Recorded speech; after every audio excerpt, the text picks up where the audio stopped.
આ દોસ્તો તમે જો જ્યાં જો ત્યાં કીડિયારું ઉભરાણું એટલું પબ્લિક અહીંયા આવેલું છે.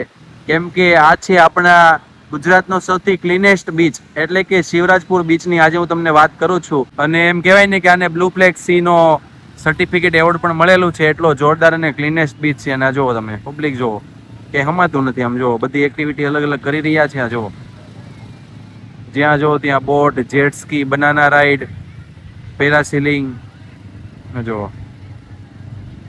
છે ને જોરદાર. આ જો આ ગાડીની મોજ લઈ રહ્યા છે. એક ગાડી અહીંયા આવી ગઈ છે. જો ખરેખર ખૂબ જ જોરદાર બીચ છે. જો તમે દ્વારકા દર્શન કરવા આવતા હોય ને તો ચોક્કસ ત્યાં શિવરાજપુર બીચની મુલાકાત કરજો. એકદમ ચોખ્ખો ચણાક અને આમ જો પાણી જો તમે એકદમ ક્લીન, નીટ એન્ડ ક્લીન પાણી છે.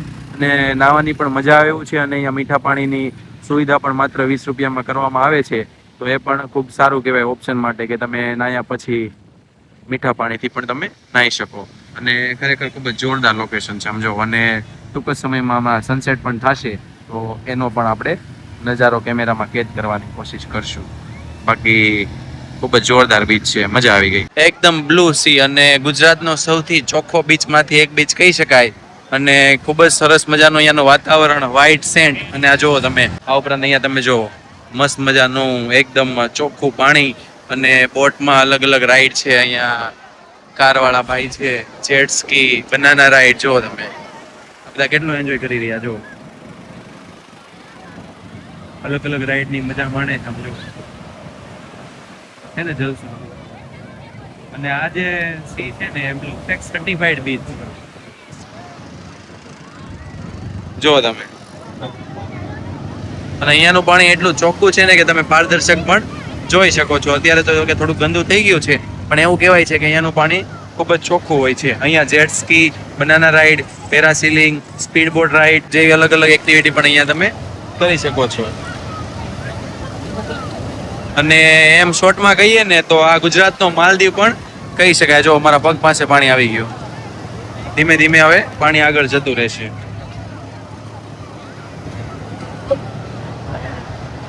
આ બીચની ખાસિયતની વાત કરું ને તો આ બીચની સૌથી મોટી ખાસિયત એ છે કે બ્લુ ફ્લેગ બીચનો આ બીચને દરજ્જો પણ મળ્યો છે. અને આ એવોર્ડ વિશ્વના સૌથી સ્વચ્છ અને સુરક્ષિત બીચ હોય ને એમને જ આ બીચમાં એને સમાવેશ કરવામાં આવે છે. એટલે એટલું તો ચોક્કસથી કહી શકાય કે એકદમ ચોખ્ખો ચણાક બીચ કહી શકાય આને. અહીંયાનું એકદમ જો તમે એકદમ સફેદ રેતી છે. ને બધા મસ્ત મજાનો એન્જોય કરી રહ્યા છે જો તમે. અને ટૂંક જ સમયમાં સનસેટ પણ થશે, એની પણ આપણે મજા લેવાના છીએ. અને એક્ટિવિટી તો અહીંયા ભરપૂર છે. જો તમે જ્યાં જુઓ ત્યાં તમને એક્ટિવિટી કરતા. જો તમે પણ દ્વારકાધીશના દર્શન કરવા માટે દ્વારકા આવતા હોય ને તો આ બીચની ચોક્કસથી મુલાકાત કરજો. કેમ કે દ્વારકામાં સૌથી ફેમસ બીચ એટલે કે શિવરાજપુર બીચ. અને આખા ગુજરાતનો સૌથી ક્લીનેસ્ટ બીચ કહીએ તો પણ એ શિવરાજપુર બીચ જ છે. અને મિની માલદીવ પણ કહી શકાય એટલો જોરદાર બીચ છે. જો તમે પણ અહીંયા આવશો ને તો તમને મજા આવી જશે. આવા તડકામાં પણ અત્યારે મસ્ત મજાનો પવન આવે છે. આમ જુઓ એક્ટિવિટી જુઓ તમે કેવી મજા માણી રહ્યા છે બધા. જો તમારે પણ આવી જ મજા માણવી હોય ને તો શિવરાજપુર બીચની ચોક્કસથી મુલાકાત કરજો. મજા આવી. હું મારો રિવ્યુ આપું તો 5 માંથી 5 સ્ટાર રિવ્યુ આપું છું. એટલી મસ્ત મજાનો અહીંયા પવન છે, અલગ અલગ એક્ટિવિટી છે અને બધા અહીંયા એન્જોય કરી રહ્યા છે. અને અહીંયા નાહવાની પણ સુવિધા છે. એટલે કે નાહ્યા પછી પણ તમે મીઠા પાણીથી તમારા શરીરને સાફ કરી શકો છો. અને કપડાં ચેન્જિંગ કરવા માટેની પણ અહીંયા વ્યવસ્થા છે. માત્ર 20 રૂપિયા આપો ને તમને એટલે એક ડોલ મીઠું પાણી આપે એવી અહીંયા વ્યવસ્થા કરેલી છે. અને ખરેખર મજા આવશે. તો અહીંયા આવો ને તમે એવું લાગે ને તો કપડાં સાથે લઈને આવવાનું એટલે મજા આવે. આ જો ઊંટની રાઈડ કરી રહ્યા છે. અને અલગ અલગ ગાડી જો તમે 4x4 જો હમણાં ભાઈ જાય છે. આખો પ્રવાસીઓથી ભરપૂર. જ્યાં જો ત્યાં બધા માણસો દેખાશે.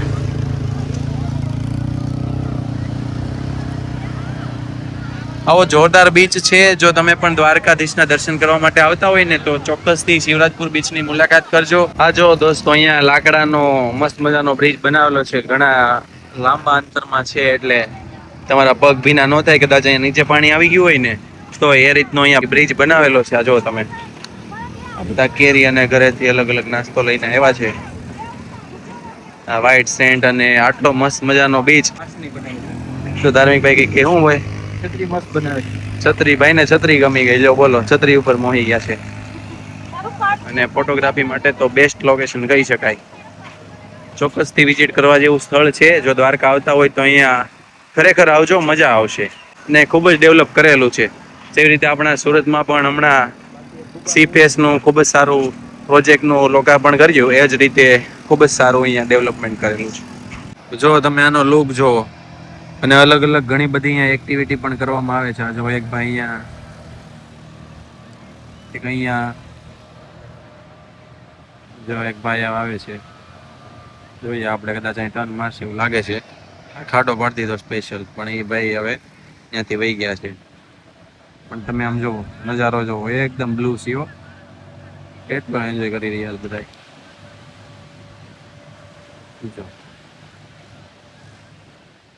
છે ને જોરદાર, ખરેખર લોકો અહીંયા એન્જોય કરી રહ્યા છે. જો તમે સ્પોર્ટની દરેક એક્ટિવિટી અહીંયા થાય છે. સ્કુબા ડાઇવિંગ પણ થતું હતું, પણ અમે પૂછ્યું ને તો એમ કીધું છે કે અત્યારે પાણી થોડું ગંદુ છે, એટલે નીચેની જે માછલીને હોય ને વ્યવસ્થિત પ્રોપર ન દેખાય. પણ એમ કીધું કે ડિસેમ્બર જાન્યુઆરીમાં તમે આવો ને તો મસ્ત રીતે તમારું સ્કુબા ડાઇવિંગ થઈ જાય. તો જો તમે સ્કુબા ડાઇવિંગના શોખીન હોય ને તો ડિસેમ્બર જાન્યુઆરીમાં આવવાની ટ્રાય કરજો. આમ જો બાકી હા જો આપણો ભારતનો તિરંગો લગાડેલો છે. ભાઈ હમણાં લટકીને આવશે જોડિયા છે ને. બાકી ખતરો કે ખિલાડીઓ એક સાથે ડબલ. વિચારો દોરડું તૂટી ગયું શું થાય? તૂટે તો નહીં, પણ પછી શું વિચારે, શું લાઈન લેવાની? જો તમને ખબર હોય કે દોરડું તૂટે તો શું કરવાનું, તો મને કોમેન્ટ કરજો. એનો ઉપાય તો હોય જ, પણ હવે કોમેન્ટ કરજો એટલે મને ખ્યાલ આવે કે તમે શું વિચારો છો. જો છે ને, બાકી વાતાવરણ એકદમ જોરદાર અને મસ્ત મજાનો પવન આવે છે. ઉનાળામાં આટલી ગરમીનો જરીક એમ ગરમી લાગતી જ નથી એમ કહેવાય ને. બાકી બીચનું પાણી એટલે એમાં કાંઈ ન ઘટે. આમ જો એકદમ ક્લીન. જો બધા એન્જોય કરી રહ્યા છે. જો આ તો બધા જો એ ચકડું નાખ્યું. જો આ એક ગાડી આવે છે, કદાચ ટર્ન લઈ તો જોઈએ આપણે. એ પણ સીધા વહી જશે. ભાઈ નીચે ઉતારે એવું લાગે છે. સીધા જ હમણાં બોટમાં